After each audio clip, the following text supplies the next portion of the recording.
Good morning. This is the McDonald's here in Altoona where local police made that arrest of Luigi Mangione. A customer inside said that they spotted him and recognized him while he was eating in the corner. But he's currently being held at the Huntington Correctional Facility, which is about 40 minutes away from here, as he and his defense attorney fight extradition.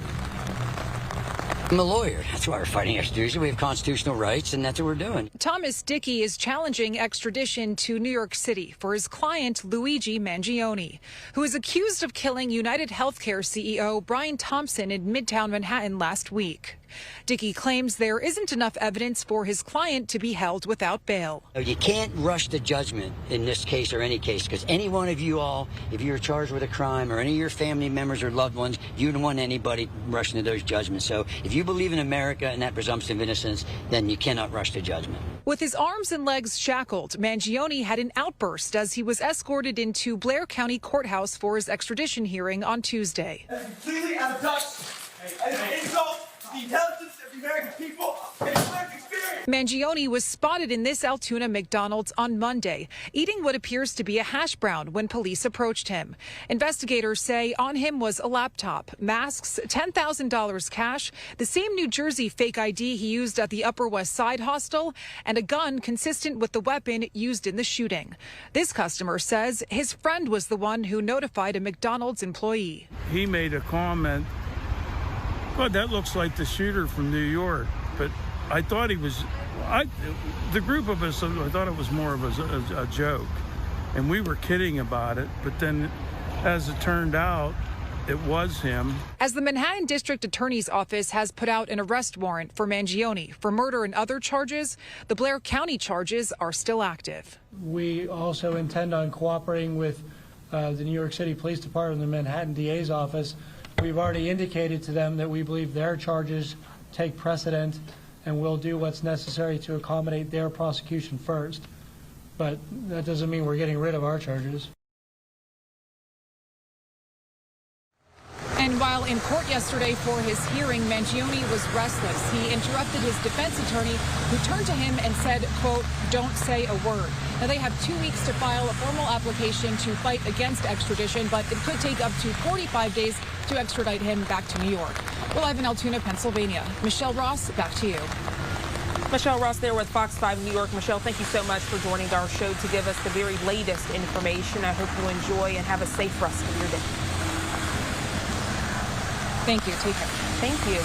And as Michelle mentioned in her report, we know this morning out in Huntington, Pennsylvania, you're getting a live look there at the exterior of the jail where Luigi Mangione, the suspect in this case of murdered UnitedHealthcare CEO, he's currently being held there at this hour.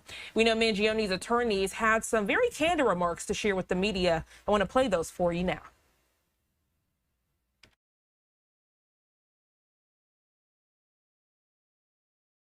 So I guess where do I go? I guess right here, right? Yes, sir. Okay. I don't know. I hope it's going to be worth your while. I can't promise you anything, but I'll hear and try to do the best we can, okay? All right. Did you meet with the defendant earlier? Yes, I did, and I'm pleased with our relationship. I think we've made a strong bond, and I'm looking forward to moving forward, helping him out. How were you approached? I really don't want to get into that. Is he saying he's innocent at this point?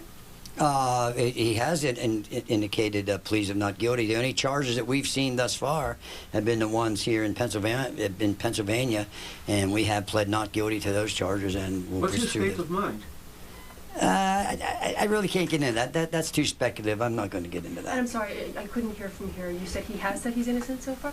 Oh, yeah, we pled not guilty, at least to the charges in Pennsylvania. Like I said, I'm not aware of any actual charges in New York. If you were in the hearing earlier, there was a proceeding where they introduced some documents, which, as I complained about, didn't have enough information for me. So we're looking forward to getting that additional information. When did that plea happen? It's not something that I was aware of. Okay, well, hopefully, again, I was not at the arraignment yesterday. I hope he pled not guilty. I assume that that's what happened. But today, when I entered my appearance, and for the record, he's pleading not guilty to those offenses. So he is. I was at the hearing. He did not say that he was not guilty or make that plea. So right now, though, you're telling us that he is pleading not guilty. That is correct. So he doesn't say you are under the impression, or you're trying to defend the client on the fact that he is not the shooter? Listen, I haven't seen any evidence that says that he's the shooter. So that's, like I said earlier, and I wasn't kidding around. A couple of things. If you're going to report something, report it accurately. And remember, and this is not just a small thing, the fundamental concept of American justice is a presumption of innocence, and until you're proven guilty beyond a reasonable doubt. And I've seen zero evidence at this point. And so I'm not even aware of what any charges. I'm sorry, that's just regarding the extradition request from Well, New York. during the hearing today was the extradition, so we're going to take one step at a time. It's a long process. Can be a long process. The photos that police released, the NYPD release of him. I'm sorry? The photos, the NYPD release of your client. I don't have any control over what the NYPD does, and if they release something, I hope I can get my hands on them, and if you guys get them, send them to me. I'd appreciate it. Clarify something. You pled for him not guilty in the state of Pennsylvania about the charges here. Can you just, when did that happen? Well, he has a hearing coming up. I believe it's the 20-somethingth. I can't recall. A lot happened today. So until they haven't even had a prima facie case established yet, so they have to have a prima facie case established before they can the case can move on to the Court of Common Pleas. So the burden is always on the government, thank God, and that's their burden, and they're going to have to produce some evidence, and we're anxious to see it. Understanding that you have said you have not seen charges coming out of New York yet, that if and when there are, and you have seen them, will you be pleading not guilty to those as well? That would be my expectation. That certainly would be my advice. Your client's demeanor the past 2 days at the arraignment and again today at the hearing. At some points he was, smiling, laughing. You even had to actually tell him to stop talking. What are his feelings right now? Well, I mean, he seems outspoken. Well, he's I said earlier, use your common sense. If you put yourself in, you or a loved one in that position, it's, natural, I think, to go through many emotional states. As far as him not talking, as long as I'm going to be the lawyer, I'm going to do all the talking. My client's not going to say anything. A quick question about process. I was also at the hearing last night. I don't remember any plea being asked for or entered. Okay. As long as he hasn't pled guilty, that's all I care about. So. In the Blair County case, it's just not the. Well, I'm telling you, as his lawyer, he didn't have any lawyer of record, and he didn't have any representation until I got involved this afternoon. And I'm telling you, he's pleading not guilty to each and every other charge. When does that plea normally happen? At the first hearing? Like I said, normally that could happen at the what happened last night at the informal arraignment, which is at the magisterial district judge. So is he telling you this is all some sort of awful mistake? I'm not going to talk about anything he's told me. How do you end up in Altoona? I'm not going to talk about that. Has he been able to contact his family since? Yeah, I'm not going to get into that either. Can you tell us when you were hired? I can say sometime prior to the hearing this afternoon. So you were hired and not appointed by the court? That is correct. If Governor Huichel provides this governor's extradition thing, does that change the timetable here? You still have the right to a habeas hearing, don't you? Yes, sir, we do. Like I said, and I'm not trying to be, it's 24. I'm not trying to be a smart ass or anything, but when we've got to wait until we see things. When things happen, we'll react to that and proceed accordingly. Since cameras weren't allowed in the courtroom, which is normal and fine. In Pennsylvania, that's the law.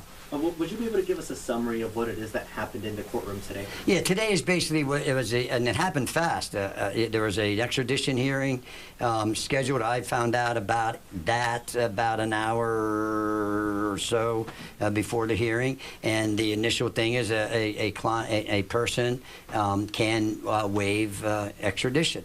And it was my opinion and my advice under the circumstances that he not, and I emphasize the not because apparently there's news reports already going out that he waived his extradition. He did not do that. And so that's why we wanted to make sure we're going to use the process and use the Constitution and the rights that are available to any one of us in this room and any American citizen or person charged with a crime.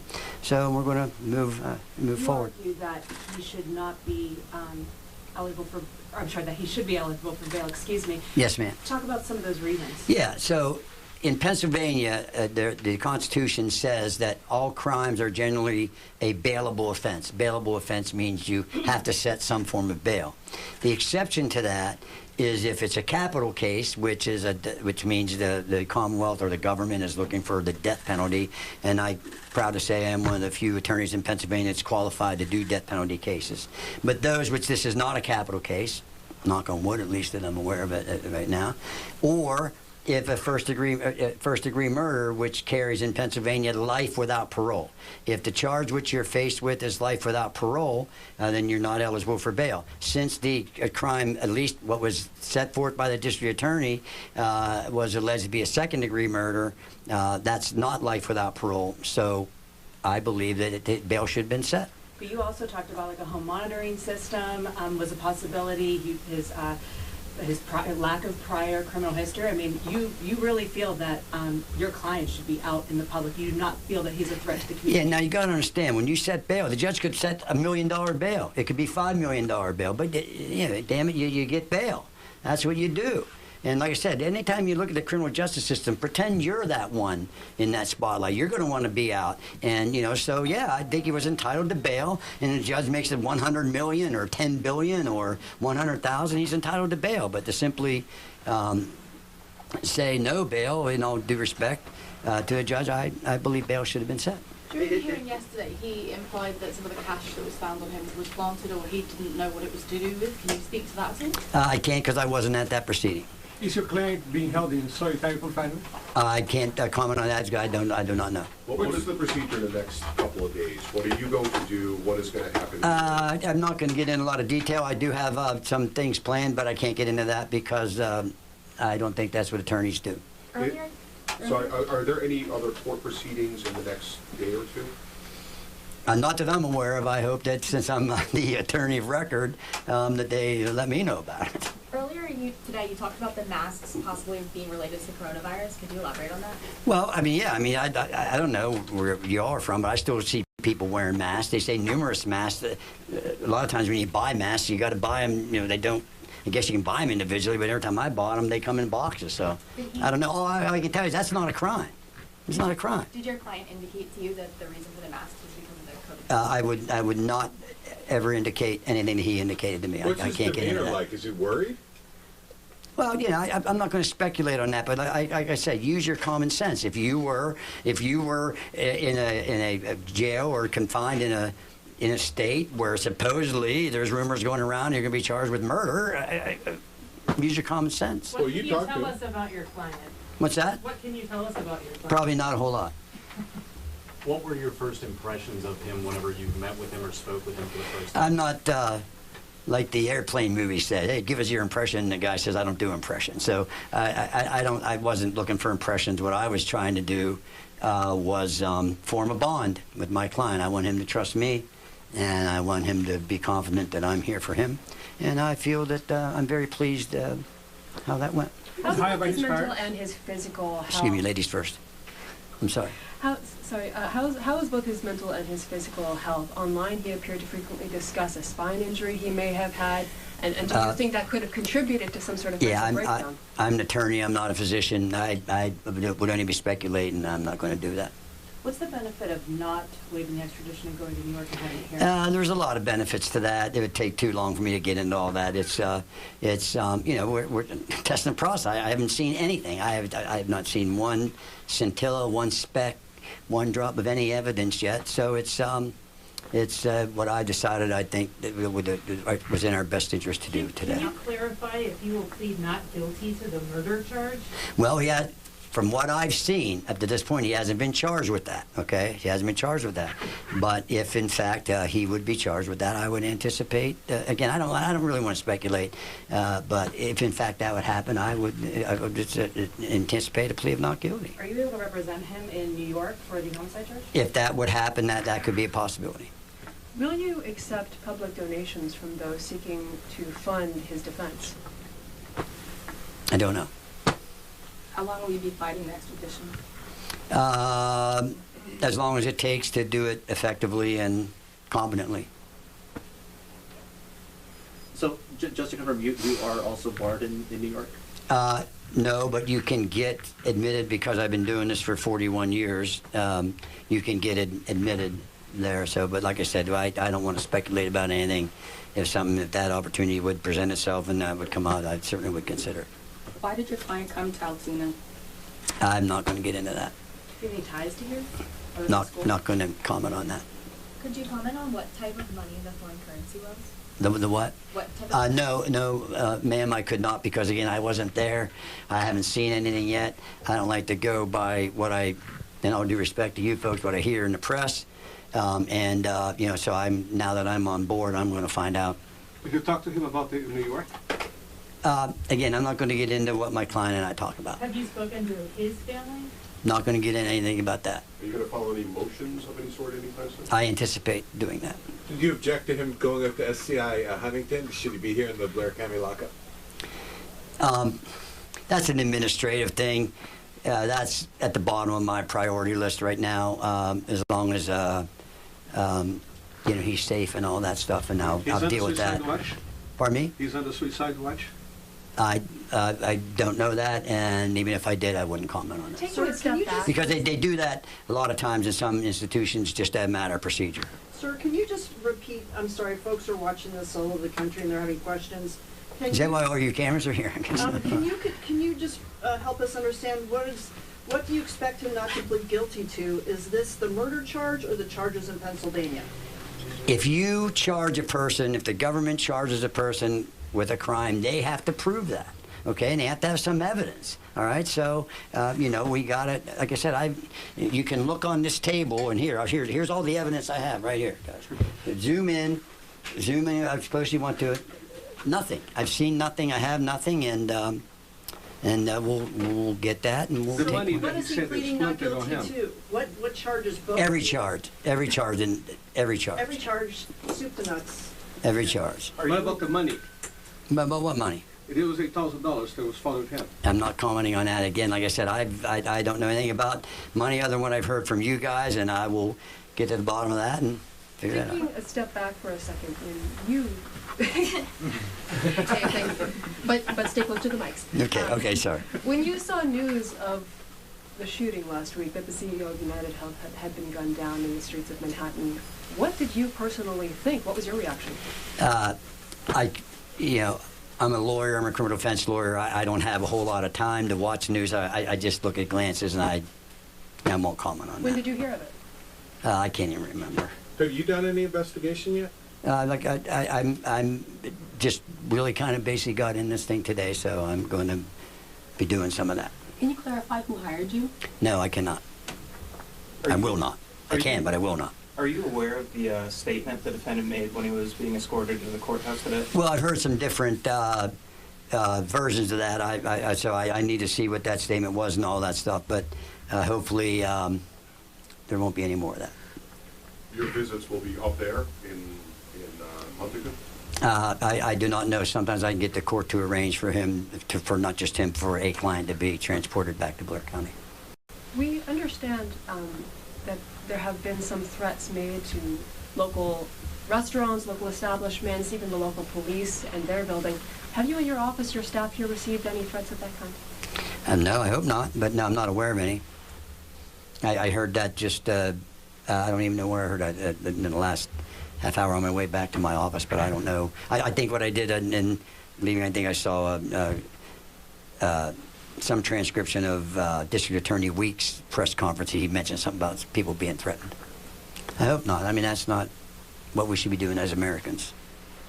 When do you expect to talk to your client next? Soon. Are you going to attempt to delay the December 23rd prelim? Is that enough time? That's a good question. I do not know that yet. That could be a possibility. Does he have a current physical injury of any kind to his back? I'm not going to comment on anything personally related to my client. What are we missing? What happened in court when you told him to keep quiet? He shut his mouth, which is good. That's what he needs to do. What did he do for you to tell him to be quiet? I thought I heard his voice, so that when I heard that triggered me and shut up. So that's How long have you been practicing, sir? This is my 41st year. Where did you leave it with him? Are you going to talk to him tomorrow? I may, but definitely soon. Thank you. Thank you, sir. All right. Anything else? Thank you guys. Like I said, I appreciate your patience. Thomas M. Dickey. Yes, Thomas M. Dickey. Thomas M. Dickey. And then, so I appreciate everybody. Sorry the weather is what it is. And I appreciate you guys. All right. Thank you. Thank you, sir. Good luck. So that was the very latest from Luigi Mangione's attorney speaking to the media following his client's arrest. On the right side of your screen, you're getting a live look out in Huntington, PA, in that top right box, the jail where Mangione is currently being held this morning. And then that bottom box, we're keeping a close eye on the Franklin fire out in Malibu, California. I actually want to bring that shot full for you here at 8:36 on the East Coast. We're going to go ahead and go to a quick 2-minute commercial break. When we come back, checking in with Fox LA's Mario Ramirez. He's out there on the ground. He'll be sharing the very latest, the details when we come back in just 2 quick minutes.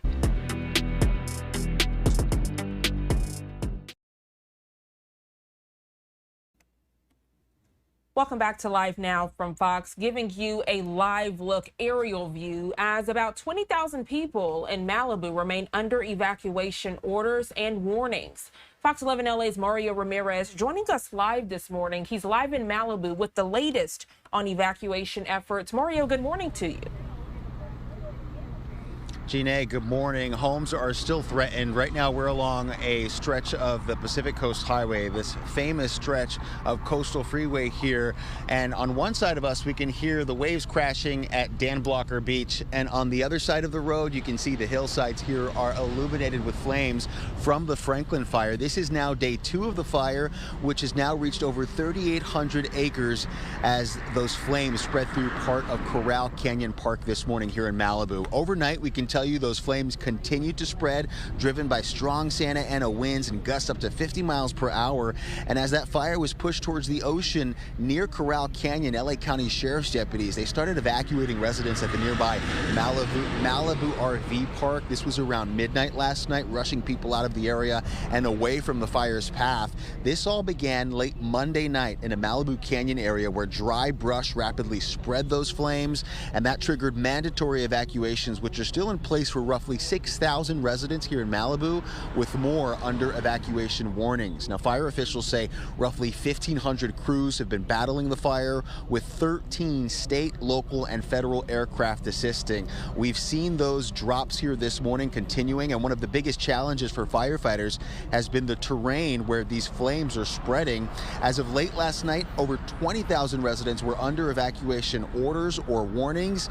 And if we come back to our shot here, a look at the active flames, many of these areas are still without power and internet as the acreage continues to grow. And although there hasn't been any official estimate on damage, at least 7 homes were reported destroyed and another 8 damaged by the fire. Fortunately, though, no injuries or loss of life to report here as the fire continues to spread here in Malibu along the coast. For now, we're live on Mario Ramirez. Gina, we'll send it back to you. Mario Ramirez there with Fox 11 Los Angeles. Truly compelling story and just very vivid, Mario. I want to ask you, you've been out there for some time now. I know air quality is top of mind for many first responders out there as they're working actively to put this blaze out. What has it been like for you? Have your eyes been watering? Is there a lot of smoke that's crossing your frame there? Well, it's definitely had an impact not only on fire crews, but residents here in the area. We were here 24 hours ago, yesterday morning, and we had to put on the goggles. We still have our masks, but there's been a big difference here the last 24 hours. Yesterday, those wind gusts were just whipping embers around, so you really couldn't even see very far. So a lot of progress has been made, but the air quality out here is still very poor this morning in Malibu. Mario Ramirez, always a pleasure. Thank you so much for joining us. You have a great rest of your day, but also a safe one. Thank you, Gina. Take care. Thank you. I want to give you all another vantage point of this fire out there in Malibu. You can see, as Mario so eloquently put it, you know, how the blaze is still running rampant at this hour. A lot of concern for those that have been in that area. Obviously, they are encouraged to heed evacuation warnings. Also top of mind, the first responders that are working to put this blaze out, as this is not the safest thing to do, but they are putting their lives on the line to do so. Getting closer images there, and then you can see water being splashed onto the blaze. We'll continue to give you these images throughout the day, and of course the very latest updates right here on Live Now from Fox. 8:43 is the time. We have to go to a quick 2-minute commercial break. We'll be right back.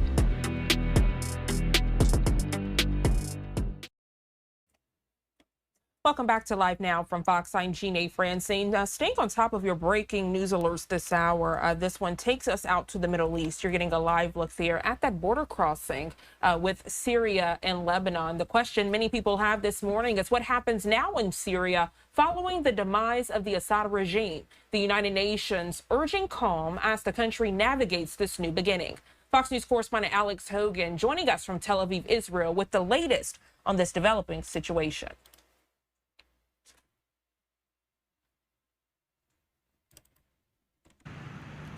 The dust beginning to settle in Syria after the toppling of the decades-long Assad regime. The world watches closely as it waits for the country's next move.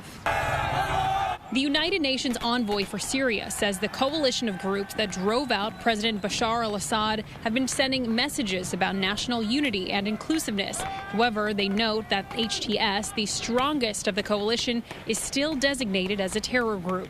There is a real opportunity for change, but this opportunity needs to be grasped by the Syrians themselves. Meanwhile, Israel has carried out a wave of heavy airstrikes across Syria, aiming to destroy as much military equipment and infrastructure as possible in hopes that it won't end up in the hands of extremists. Israel denies that its troops are advancing closer to Damascus, saying they've only taken control of the Golan Heights buffer zone. The UN warning against aggression by the international community.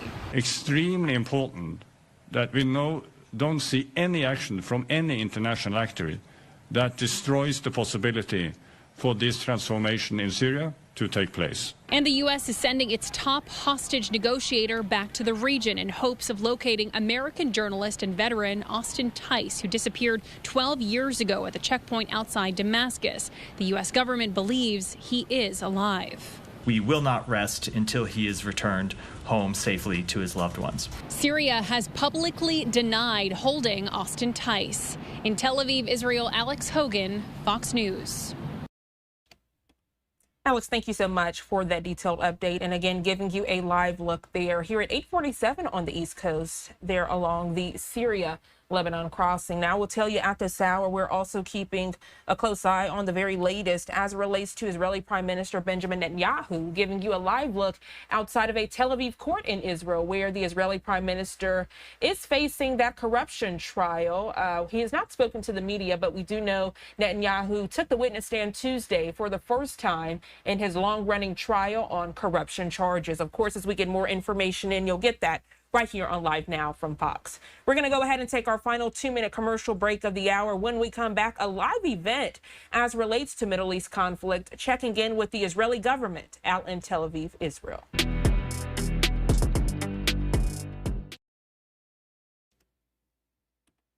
Welcome back to Live Now from Fox. Taking you back to Tel Aviv, Israel, as the Israeli government, they're keeping a close eye and, of course, listening in to find out the very latest as relates to the corruption charges that the Israeli Prime Minister Benjamin Netanyahu is facing. Happening right now, the Israeli government, they are holding their daily briefing. Let's listen in.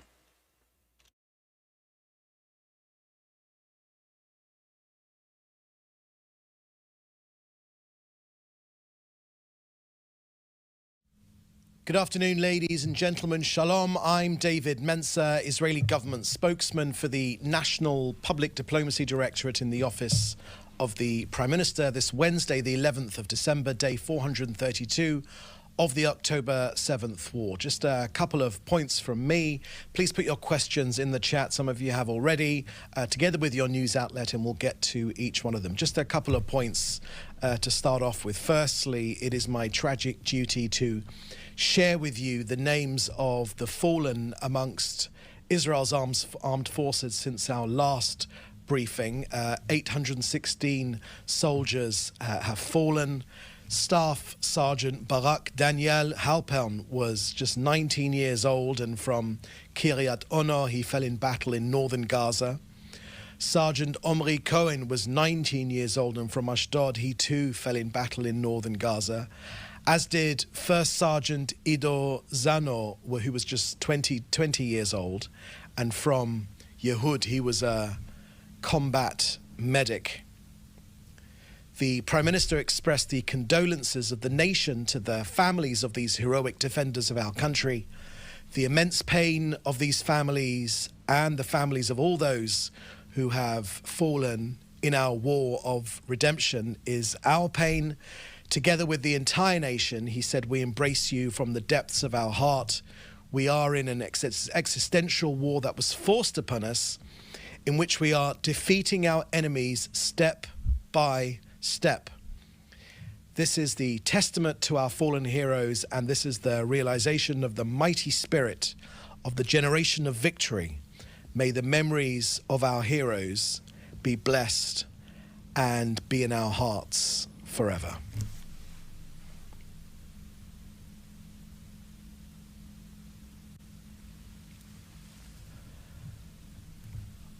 On developments in Syria, Israel believes that the collapse of the Assad regime in Syria marks a pivotal shift in the Middle East. It dismantles a key element of Iran's axis of terror, and it weakens adversaries like Hezbollah and Hamas. It's clear that Israel's determined military strategy, the elimination of Nasrallah, the significant blows against Iran and their terrorist proxy should serve as a reminder of our commitment to our national security and our sovereignty, and particularly on the Golan Heights. To be clear, once again, we have no intention of interfering in Syria's internal affairs. We, in our turn, hope for neighbourly relations. We want nothing more, but you will have heard by now that we have and we will continue to do what is necessary for our security. Our eyes are wide open. Israel's security forces attacked and destroyed stockpiles of strategic weapons in Syria for the sole purpose of preventing them from falling into the hands of terrorists. The new leadership in Syria does not need chemical weapons. So to be clear, we will not tolerate a situation in which the new regime in Syria allows Iran to re-establish itself in Syria and transfers weapons to Hezbollah or attacks Israel. Next, in Gaza, this morning, 4 projectiles were launched from central Gaza. 2 were intercepted by our Air Force and 2 fell in open areas in Israel. There were no injuries. Next, on Paraguay, I wanted to bring your attention that the president of Paraguay, President Peña, together with his delegation, is currently visiting Israel. Tomorrow, Israel and Paraguay will together inaugurate the Paraguayan embassy in Jerusalem, our eternal capital. So in the midst of complex times, this is a brave message of solidarity and support for the state of Israel. President Peña's moving words in which he said, "We will always stand by Israel, no matter the cost, because this is the right side of history." So these comments most definitely illustrate the courageous and ethical leadership precisely in times when the world is faced with attempts to distort the truth. Israel thanks Paraguay for its friendship. And lastly, on COGAT and the humanitarian aid going into Gaza, let me share with you our latest figures. On Monday, 201 humanitarian aid trucks entered Gaza, 55 entered Gaza directly through Gate 96. 6 tankers of cooking gas for essential infrastructure also went in. On Sunday, 4 water trucks and 2 wastewater trucks were delivered to international institutions in Gaza. They were donated by the UAE and they went through Kerem Shalom. We certainly want to improve the logistical capabilities of international organizations operating in Gaza and support efforts to enhance sanitation conditions in preparation for the winter. Let me give you our very latest figure from today. As of today, 1,178,488 tons of aid have gone into Gaza. Let me repeat that figure. As of today, 1,178,488 tons of aid have gone into Gaza. Now, this means medical supplies, it means food, it means shelter, it means humanitarian aid. All this has been facilitated by COGAT. The IDF and COGAT acts in accordance with international law. Hamas, on the other hand, want to starve their own people, but Israel is getting the food in. So that's the end of our briefing here today. Please put your questions in the chat and we'll get to them individually. First question here I can see is from David Clement from the News Forum in Canada. Has the Israeli government spoken to the new leadership in Syria? What has their response been to the strikes on military targets in Syria? Thank you for that question, David. I haven't got any additional information for you on that. Perhaps I could share with you the strikes that we did make on weapons stockpiles inside Syria. So again, our overarching theme is that we want good neighbourly relations with Syria, but in the last 48 hours, the IDF has struck the most strategic weapon stockpiles in Syria. We've prevented them from falling into the hands of terrorist elements. Yes, of course, we want liberty to blossom and flourish in Syria, but our eyes are very wide open about who these rebels are. We wish them success for the good of the people of Syria, but we know precisely what their lineage is, what their heritage is. So on Monday night, our action against, for instance, the naval operations took place. Our Navy missile ships struck 2 Syrian naval facilities simultaneously in the Al Beida port and Latakia port, where 15 Syrian naval vessels were docked. What were our targets? They were dozens of sea-to-sea missiles with ranges of 80 to 190 kilometers, and they were destroyed.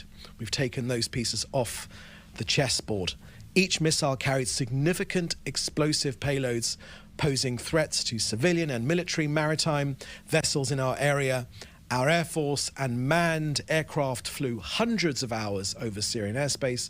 We conducted over 350 aerial strikes together with fighter jets, and a wide range of targets were struck, including anti-aircraft batteries, Syrian Air Force airfields, and dozens of weapons production sites in Damascus, in Homs, in Tartus, in Latakia, in Palmyra. Many strategic weapons were neutralized. Scud missiles, which were used against us by Iraq in the past, cruise missiles, surface-to-sea, surface-to-air, and surface-to-surface missiles, UAVs, fighter jets, attack helicopters, radars, tanks, hangars, and more. Our Northern Command's Fire Control Center conducted strikes on 130 assets in Syria, weapons depots, military structures, launchers, and firing positions.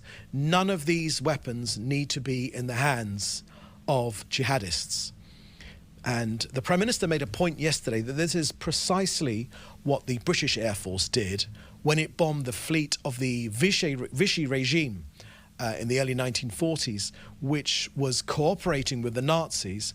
And the reason that the British Air Force did that was precisely for the same reason, so that these weapons and these capabilities would not fall into Nazis' hands, and for us, obviously, into jihadists' hands. Okay, next question is from Ruth Eglash from AFP, Agence France Presse. According to a report published by International Federation of Journalists yesterday, more than half of the 104 journalists killed in the past year were killed by Israel in Gaza. 55 Palestinian media professionals and 138 Palestinian journalists. Could you respond to those statistics and to claims that Israel purposely targets Palestinian journalists? Thank you, from Ruth Eglash at AFP. Thank you for that question, Ruth. So we would strenuously challenge those figures. Let me tell you why. Firstly, that Israel, of course, does not target journalists. Indeed, I will remind you that it was a BBC journalist that was taken hostage in 2007, a fact which seems to have many people have forgotten. He was taken hostage and he was only released after a huge international campaign. This huge international campaign for the freedom of this BBC journalist resulted in Hamas setting him free. So we know that these huge international campaigns do have an effect. Sadly, we've not seen enough of an international campaign to get Hamas to release our 100 hostages still in Gaza, still in Hamas's captivity. Almost no news gets out of Gaza without it being cleared by Hamas. This is less true now because we have massively degraded Hamas. We believe we've killed around 20,000 of Hamas terrorists. So we believe that we've massively downgraded Hamas, but almost no news leaves without it being cleared by Hamas. Indeed, it's difficult to be a journalist and be independent in Hamas in Gaza because Hamas will pay you a visit and will silence you if you do not comply. This is a point which is never made by international media. Hamas control their story and they control what goes out. They are no strangers, an organization that engages in genocide, in the killing of whole families, on the burning of people, in rape, in the appalling torture of our people. None of us should be surprised that they lie about what comes out journalistically.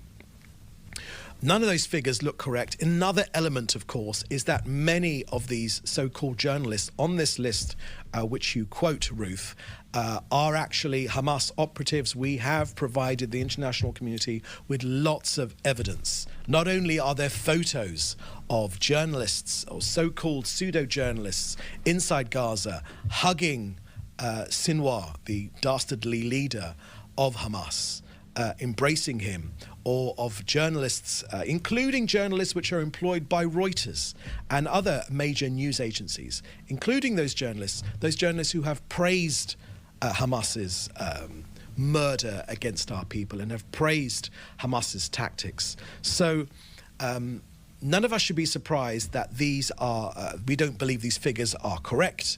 Of course, any genuine journalist who has been killed, that would certainly be extremely regretful by the State of Israel. We pride ourselves on the freedom of press in our country and around the world. It's a badge of freedom which this country wears with pride, and it's a symbol. Press freedom is a symbol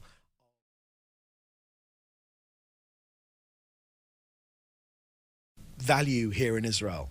So we don't accept these figures. We don't believe they are correct. We know that Hamas controls the agenda. We know that probably most journalists inside Gaza are operating under the auspices of Hamas, and until Hamas are destroyed, they will not be allowed to report freely. And if not, then many of these journalists are actually working together with Hamas.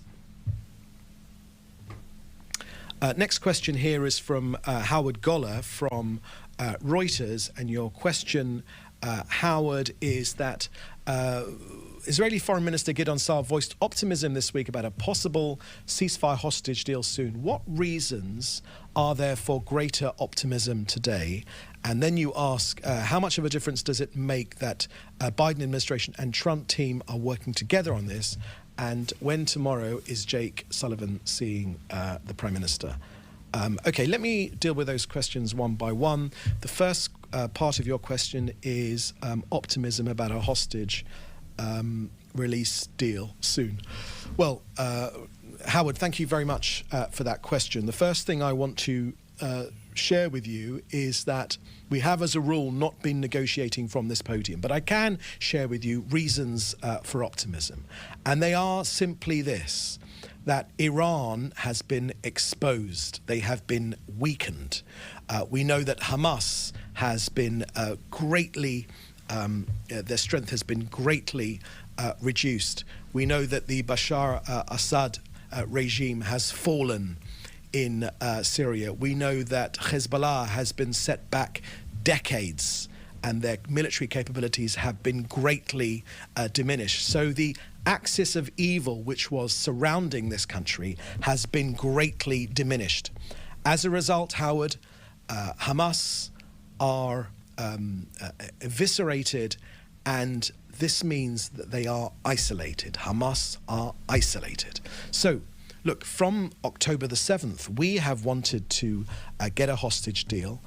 We've wanted to get our people out. So the reasons for the optimism, as you shared by our foreign minister, are precisely is that all these scenarios have taken place. So Hamas is isolated, and we are in negotiations for a deal. We've always been in negotiations for a deal, but we are willing to think creatively. We are looking to work, and we are working with our partners in the international world, obviously with the US, but also with Egypt on our southern border. We want to work with creative solutions because we need to get our people out. 432 days is an appalling amount of time for our people to be held. It is a humanitarian crime, and they need to be set free right now. So those are the reasons for optimism.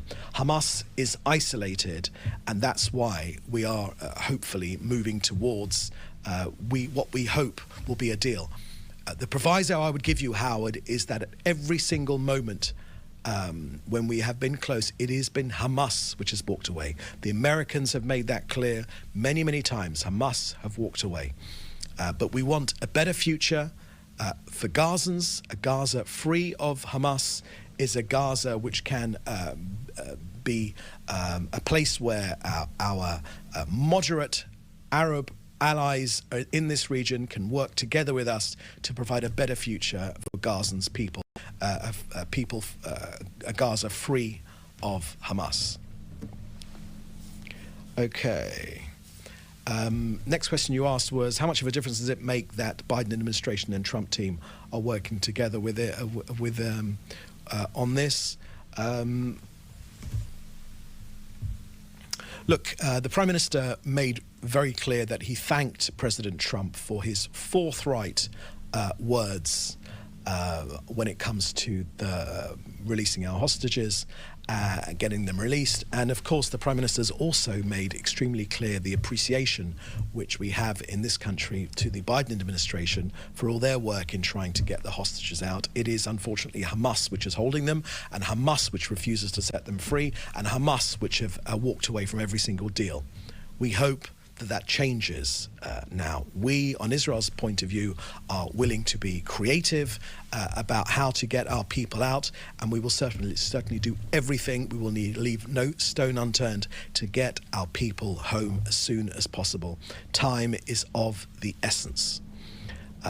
We know that dozens of our hostages are alive. Many, unfortunately, have been killed by Hamas already, but dozens are alive, and they need to come home right now. From Israel's point of view, we'll do everything in our power to get them home. The last part of your question is when tomorrow is Jake Sullivan seeing the Prime Minister? It is our practice, Howard, not to share the details of meetings before they happen, and so we'll be able to report on that afterwards. Next question here is from Mark Weiss from Khan English Radio. Any update on southern Lebanon? Have the Lebanese armed forces started to deploy? Have any IDF troops left the area? Thank you for that question, Mark. That is a question for the IDF, who will be able to give you a more precise answer to that because they are closely involved in that situation. We've made clear what our position is when it comes to the ceasefire agreement. Fire will be met by fire, and peace will be met by peace. The difference between this deal and deals which have happened in the past is enforcement. Israel will enforce this deal.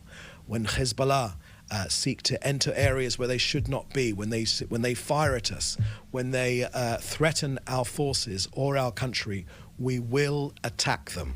Fire will be met by fire. We want this ceasefire deal to work. The people are people on both sides of the Israel-Lebanese border, but if the deal is not, the deal will be enforced by Israel, and we will ensure that Hezbollah are not between the area of the Litani River and our border, and that the Lebanese army are taking the place of Hezbollah. Could you just scroll up for a second? Because there was a question up there. Okay. Question from Joel Pollock. Question from Joel Pollock at Breitbart News. Firstly, Paraguay opened its embassy in Jerusalem today. Is there an expectation that more countries will do so after the new administration takes office? Thank you for that question, Joel. The answer to that question is yes. I won't add too many more to that. Number two, the US has a policy that a sitting leader of government cannot be charged or compelled to testify in a criminal trial while in office. Should Israel adopt such a policy given the ongoing war? Thank you for that question, Joel. Let me answer you this way, Joel. It is a symbol of the strength and the freedom of our democracy, of the rule of law, of due process being taken forward and adhered to. It's almost impossible to imagine anything like this happening in any other country in our region. And we look forward to the day when the legal system in other countries and the democracy and the freedom is so ingrained that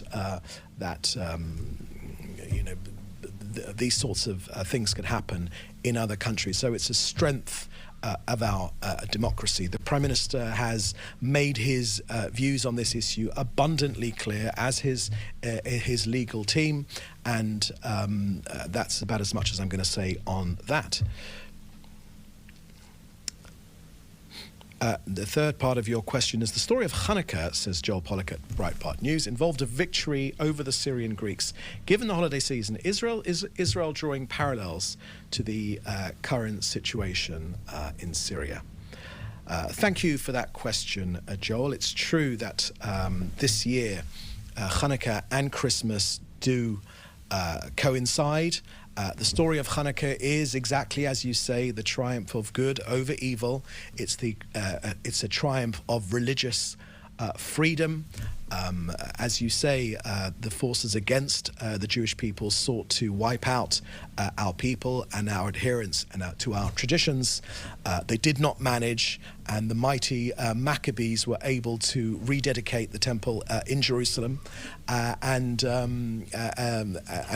we still celebrate that fact today. So, as many times in the past, forces have come against this country to seek to either wipe out our traditions, our adherence to our traditions, to seek to ensure that our identity is destroyed, if not our physical identity is destroyed, and they have not managed, and for that we are celebrating, and that will be celebrated around the world by Jewish communities. And today, as in over thousands and thousands of years, it's a very special time for Jewish people, and certainly the similarity between our enemies in Syria, the Assad regime that had harbored Iran, that had harbored Hezbollah, that had tried to develop a nuclear weapon, let's not forget, also within their borders, a nuclear reactor that Israel destroyed, that had spent so much of its resources, so much of Iran's resources, which had been wasted on their effort to destroy this country. All their plans have come to nothing. So we look forward to a better future for Syria, and certainly for Syria's people.